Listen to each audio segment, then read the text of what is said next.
Welcome to Fusion Grain Cooking. You're going to love today's show. We're going to be talking about millet, one of my favorite grains.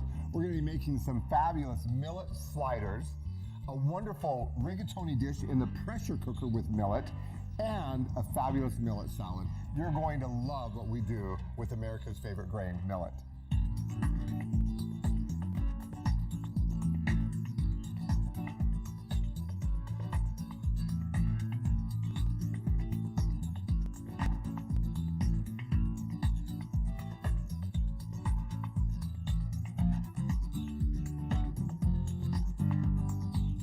Welcome to Fusion Grain Cooking, where we take the food you eat every day and infuse them with grains to make food that not only tastes great, but it's good for you too. We have a great show today. We're going to be talking about millet, one of my favorite grains. You know that 2/3 of the world's population depends upon millet, but in America we feed it to our birds. We have really healthy birds, but millet, that aside, millet is absolutely a wonderful grain. It's one of those perfect protein grains, meaning it has 8 essential amino acids, very easy to digest. It makes a perfect baby food because it's so digestible. It's just one of those grains that it's kind of like the tofu of the grain world, because millet really, no matter what you cook with it, kind of absorbs the flavor and the color. So it's just a fabulous grain to add to your pantry of grains. And the one thing I love about millet is it's very inexpensive and it's very accessible. You can find it in all the stores. It's a wonderful grain. You're gonna love this show about millet and how you can incorporate millet into your diet and up that nutrition.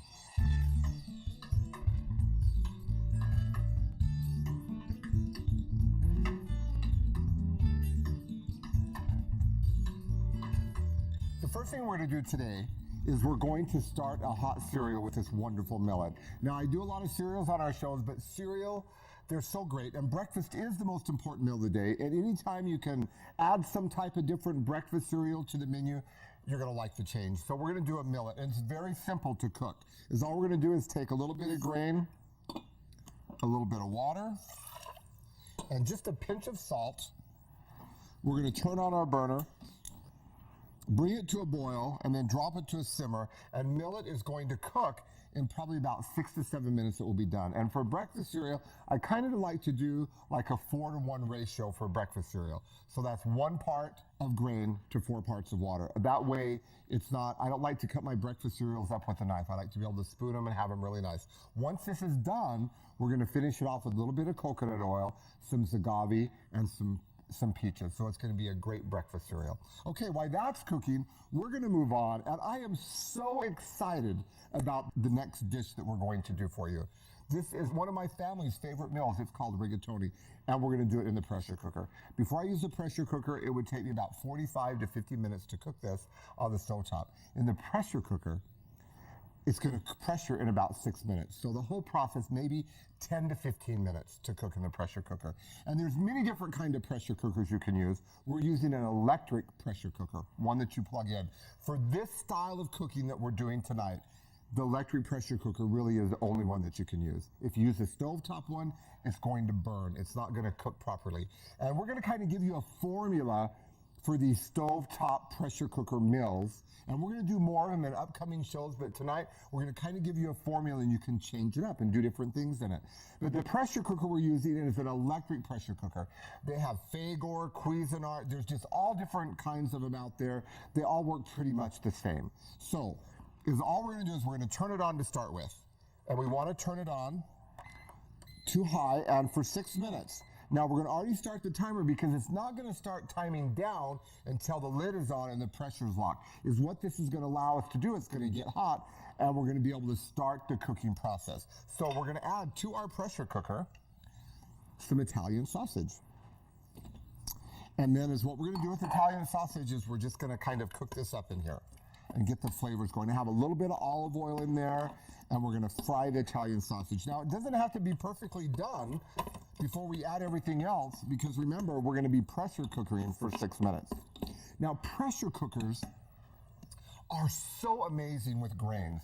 They're absolutely the perfect way to add more grains into your diet. One of the reasons is that grains cook so much quicker in a pressure cooker, and we're going to be more apt to use the grains when we have a pressure cooker. For example, the meal we're doing tonight, I know that millet cooks in about 6 minutes in a pressure cooker, so it's perfect to add to this meal. And you could use other grains in this, amaranth, quinoa, some of those lighter grains that cook in about 6 minutes. Any one of them would work perfectly, but tonight we're going to use millet. And I'm going to go ahead, we have our millet here, I'm going to go ahead and dump our millet in and kind of brown it with the sausage. That way it's going to absorb some of the flavor from that sausage. And it takes just a minute for this to warm up, but once it warms up, it's going to go really quickly. So pressure cooking. We used to have this terrible fear of pressure cookers. The electric pressure cooker is a style of pressure cooker where you don't have to be afraid. It's not ever going to blow up. They're blow-up proof. They're just amazing. The new technology they have in them, you know, the old stovetop ones that used to, I remember growing up, I was terrified of the thing. I remember my mother, that thing would start shaking like that, and my mother would send us into the kitchen to turn it off. And I didn't realize until years later that she was terrified of the thing herself. And I remember the yell would come through the house, turn the pressure cooker off. And I'd look at my brothers and sisters, oh my goodness. And literally I remember crawling to the stove, reaching up, turning the gas down and running because we were terrified of the thing. I think it actually blew up once and there were beans all over the kitchen. So you don't have to worry about that with the electric pressure cookers. They're very safe. They're very easy to use, and I promise you it's going to change how you cook. I mean, things just like brown rice can be done in about 10 to 12 minutes. That's about what it takes to cook white rice on the stovetop. So it's going to encourage you to eat more of those foods. Well, let's just take a moment and talk about the pastas we're going to put in this wonderful one-pot pasta meal. You can pretty much do anything you want. We have right here a wonderful gluten-free rice pasta, which would work great in here. And the trick is 1 pound of whatever pasta you use. So 1 pound of gluten-free would be great. 1 pound of whole wheat pasta. And notice these are different. This is a spiral. This one's another spiral. You could use penne pasta. It really doesn't matter. Just 1 pound of uncooked pasta. Tonight, though, we already have the millet in there. In this class, we're going to put in a rigatoni. So our sausage, you can see our sausage is sizzling up here. It's looking great. We have the millet in there that's been kind of browning with that, absorbing the wonderful flavor of the sausage. So now we're just going to add all the ingredients together, and I'm going to show you how simple these one-pot pressure cooker meals can be. Here's our pasta. There we go, 1 pound of pasta. To that 1 pound of pasta, I'm just going to add 1 can of spaghetti sauce. And you know what? I buy these when they're on sale, 10 for $10. They're great. I put them in my pantry and I always have them for the one-pot pressure cooker meals. Now to that, we need to add another can of water. So we're gonna add our water here. And I'm gonna show you where the water should come to so you know, okay? And with my rigatoni, I also have some wonderful roasted peppers I'm gonna add to that. And then I have some wonderful peeled tomatoes, and we're gonna put those in there. And the tomatoes are going to kind of fall apart as we stir this up in there. Just kind of mix them up, chop them up a little bit. And we're going to stir this up, and we're going to see by the level if we need to add any more liquid. Okay, and then I'm going to add this wonderful Tuscan Sunset. We've used this before. It's one of those wonderful Penzi spices. I love it. A little bit of salt, a little bit of pepper. And we want the water level to be just above the pasta. So we're gonna add a little bit more water to get that right above the pasta. And we're gonna stir this up. Now, if your water level isn't high enough, your pressure won't go off. Okay, there we go. Everything is in the pot. Now we're gonna put the lid on the pressure cooker. The timer is set for 6 minutes. So we're gonna place the lid on, close the lid. As what's going to happen, the pressure is going to build up in here. Once the pressure is up, it's going to start timing down. And then it's going to turn it off and keep it warm until we're ready for dinner. Isn't that amazing? This is a dish that normally would take 45 minutes to make, and we're going to do it cook time in the pressure cooker in about 6 minutes. And it's going to be better than ever cooked on the stovetop. One of the reasons is pressure forces all those flavors to come out. The pasta is going to be cooked perfectly in 6 minutes, and we have just the right amount of liquid in there to make the pasta and everything just turn out perfect. You'll see in just a few minutes when we open this up. So we're gonna let this go for about 6 minutes, and we're gonna come back. We're gonna do a millet turkey slider on a whole wheat bun.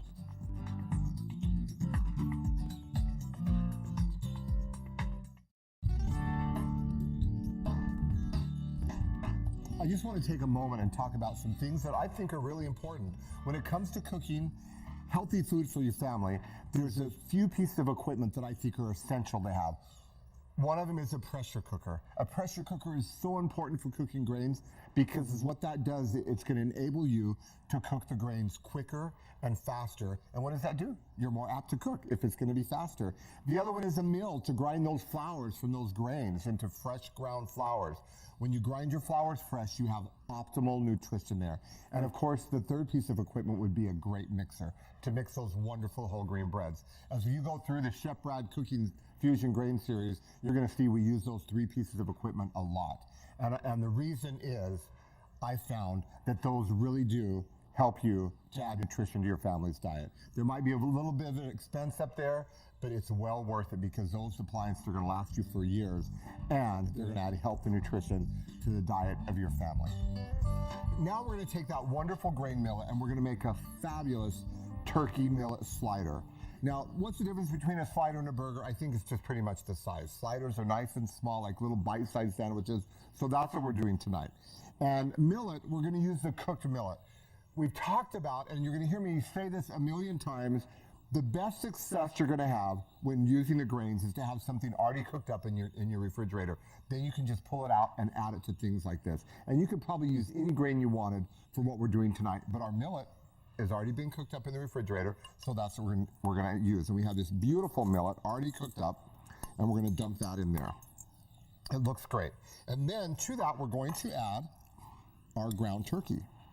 And if you wanted to use beef, absolutely, but we're going to use turkey tonight. And we want to add some breadcrumbs because the breadcrumbs are going to kind of hold it together. And we happen to have some black beans cooked up too, so we're going to throw some black beans in there. And then we want to season it up a little bit. So we have a little bit of parsley here that we're going to dump in there. Some little chives chopped up really nice. And then it's all about seasoning. And the seasoning we're going to use tonight is called a Northwoods Fire. And it's another one of Penzeys, one of Penzeys spices. And it's just, it just has a wonderful kind of smoky flavor. It's going to have a little bit of fire to it. It's going to be great. So we're going to dump a couple tablespoons of that in there. We want to add a little bit of oil, and then we're going to put in 3 eggs. And then we're going to mix it all together and form these wonderful burgers that we're going to cook on our griddle. And the eggs just kind of act as a binder to bind it together too.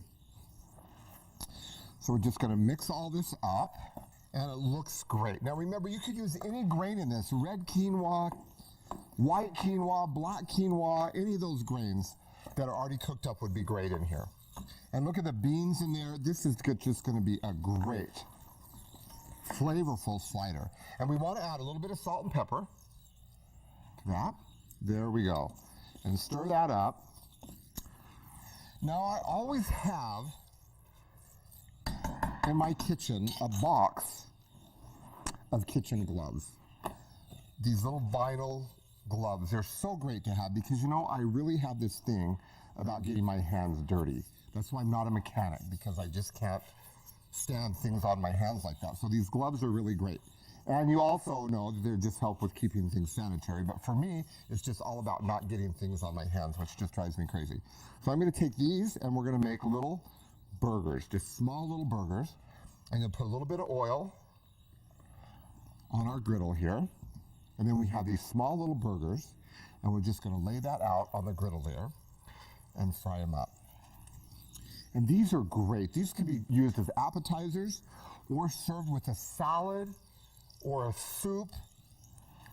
They're just fabulous. I love eating little miniature slider sandwiches. Aren't those beautiful? And these could be made up in patties and frozen to have later. And you could probably throw them right on the grill frozen. And we're just going to kind of watch these here. Oh, they're browning up beautifully. Those are going to be just fabulous.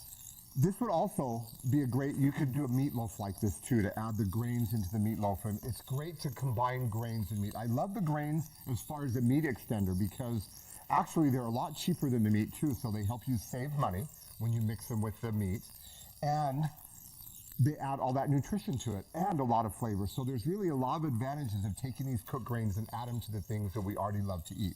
And these are some things are a perfect example. We tell you all the time, taking the foods you eat all the time and just making them healthier and more nutritious and tasty. And this is a perfect example of that. Now look how beautiful those are frying up. They're browning up just beautifully. Oh my goodness, these are going to be great. And with this, we're going to serve these on little whole wheat buns with a wonderful mayonnaise. Now, what we've done for our mayonnaise is we've taken that Northwoods Fire and just mixed that with our mayonnaise. So it's just going to be a flavorful, wonderful mayonnaise too. So let's let these cook until they're nice and brown. We want to make sure they're done all the way through, and then these are just going to be great little sliders. Well, the burgers are done now. They look fabulous. So I'm going to go ahead and remove them from the griddle because we want to toast our buns next. So we have these, and look how well they're just perfectly done, nice and browned. Oh, they're going to be just fabulous. And I just wish you could smell how good they smell. So right here, I have our little whole wheat buns, and that's a whole nother class on how to make these. We're going to put these on here to toast quickly. A toasted bun makes a big difference in how it tastes. And they're going to toast up very quickly because our griddle is nice and hot. So by the time we get them all on here, we're probably going to have to start taking them right back off. And then we're going to spread this wonderful mayonnaise. Now the mayonnaise, remember I mentioned the mayonnaise is made with that wonderful spice that we put in the meat mixture. It's Northwoods Fire, and it's one of Penzeys. Penzeys is that great spice company that you can go online and find them, and they're in most cities in America. Absolutely wonderful spices, and this is one of their mixes that I absolutely love. Okay, so these are lightly toasted now. We're going to go ahead and lift them off. Oh, they're just beautiful. Nice and toasted. They look fabulous. I have one more I want to throw on here and toast that one while I'm taking the other ones off of here. We can go ahead and turn this off. Oh, they're just beautiful. And the little bit of butter on there does make a big difference in how things toast up. Beautiful. Okay, we have our toasted buns here. Now we're just going to go ahead and quickly assemble a sandwich. We have our mayonnaise here. We're just going to spread a little bit of this mayonnaise right on the bottom. Oh, that looks beautiful. And a little bit on the top because mayonnaise is fabulous. And we're going to put our slider on there.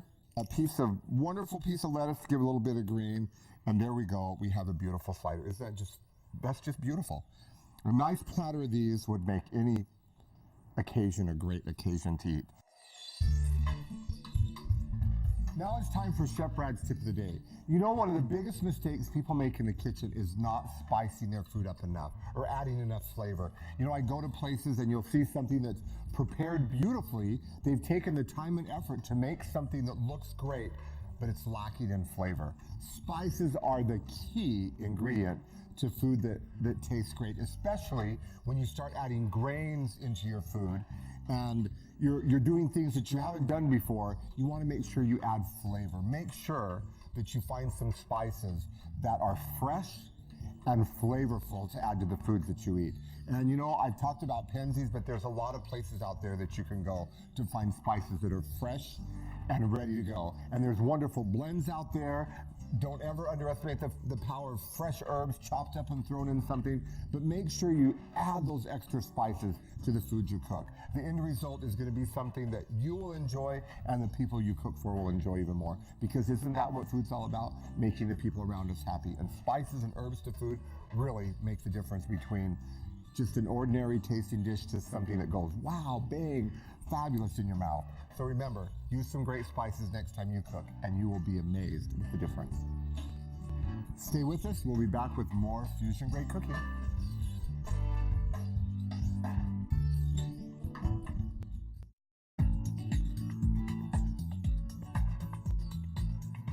Now we're going to put together a fabulous millet black bean salad. And I know we've already used the millet and the black beans in our little sliders, but it's okay.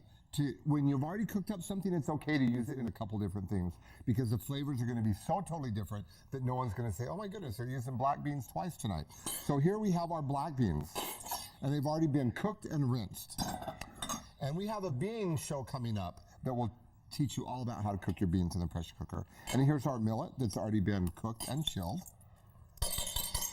Simple ingredients, and to that we're going to add some chopped bell peppers, green and orange, some red onion, a little bit of cilantro, some zucchini, and some tomatoes. And the tomatoes, we've sliced them in half. And it really does make sense to take the effort to slice them because a sliced tomato tastes different than a whole cherry tomato or a little grape tomato. And look how colorful and pretty that is. Now, we're gonna quickly make a wonderful dressing to go over the top of this. And for our dressing, simplest of ingredients sometimes make the best dressings. So right here we have our little bit of flax oil, and we love flax oil for the nutrition, but also how it binds the dressing together. So we have a little bit of flax oil, and we're using a white vinegar. And this is like a white balsamic vinegar. Oh, that smells great. And then we're going to put a little bit of olive oil in there. So we have 2 oils, and a little bit of vinegar. And then for the seasoning on this one, we're gonna put a pinch of pepper, a pinch of salt, and some smoked Spanish paprika. And this is a wonderful, fabulous spice. And we're just gonna mix this together and look at how we've created a beautiful vinaigrette. And notice how the flax oil has bound that dressing together. We're gonna drizzle this over our salad. How simple was that? Quick, easy, and it's gonna taste absolutely fabulous, I am sure.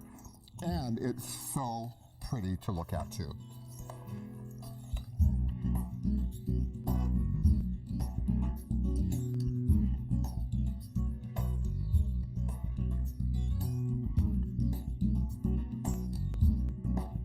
Now we're going to take a look at this beautiful rigatoni dish. I'm sure you're all just dying to see how it turned out. The 6 minutes is what happens with this pressure cooker. When it's done, it turns off and goes into a keep warm mode. So it's in the keep warm mode right now, and it would actually keep it warm for a long time.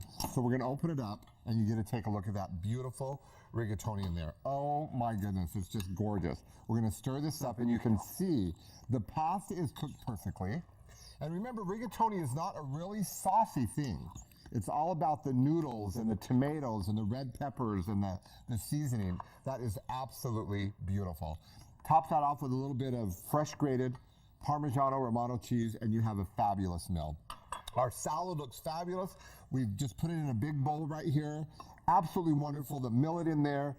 Millet, remember, is just a perfect protein grain. All 8 essential amino acids, perfect nutrition for our bodies. And it's there again, it's one of those grains, as we mentioned before, that makes a great baby food. We have our hot millet cereal here, and we're just gonna finish it up for you. We have a little bit of coconut oil we're gonna add to it. And coconut oil just makes it creamy and nice. And we have a little bit of zagave we're gonna put in there. Stir that up. And if you wanna finish it off with some fruit, peaches, or whatever you want to do, I'm just going to take just a little taste of this just to see how it did. Oh, how can something so good not be bad for you? But this is perfect nutrition for you. Millet is an alkali grain, so it's very digestible too. Absolutely wonderful. So we're just going to plate up our meal here. We have our wonderful sliders, beautiful sliders, and sliders and rigatoni, absolutely they go good together. Who said they don't? We have this beautiful rigatoni. Just look at that rigatoni. It is so pretty. The pastas are cooked perfectly. A little bit of cheese on there. And then to the side here, we're going to put a little bit of this wonderful, refreshing millet black bean salad. Absolutely beautiful. Now, you might not always want to serve all these 3 together, but they're all 3 absolutely perfect. And you know, I've been dying to try out this excellent. Fabulous. You're going to love these recipes, and you're going to love cooking with the millet. Remember, it's one of those super grains, perfect nutrition, and absolutely delicious. Thanks for joining us on Fusion Grain Cooking, where we take the food you eat every day and fuse them with grains and create foods that not only taste great, but are great for you.